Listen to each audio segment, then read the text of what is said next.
सरकार को मजबूती कीजिए। और कुछ आप वोट दीजिए, आओ पैसा चुरावेगा सरकार। तो गाइस, आप लोग को इस ब्लॉग में स्वागत है। हम सिंगर सूरज सुगम तो आप लोग को बताने वाले हैं।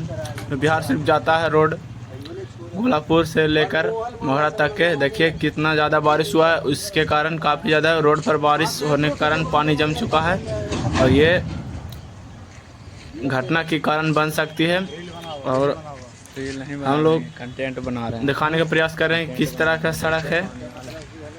तो देखिए यहाँ पर लोग जाते आते हैं और गिर जाते हैं पानी के कारण, और इसमें कुछ रोड की है। और यहाँ पर देखिए हम लोग को दिखा सकते हैं कि नज़ारा किस तरह से बारिश पड़ने के बाद यहाँ का नज़ारा रहता है। वीडियो बनेगा। देखिए ये कबाड़ा का मालिक है। ग्रामीण लोगों से क्या करना है देखिए। पानी जम जाता है, सरकार से क्या करना चाहते हैं? सरकार को मजबूती कीजिए। और कुछ आप वोट दीजिए, आओ पैसा चुरावेगा सरकार।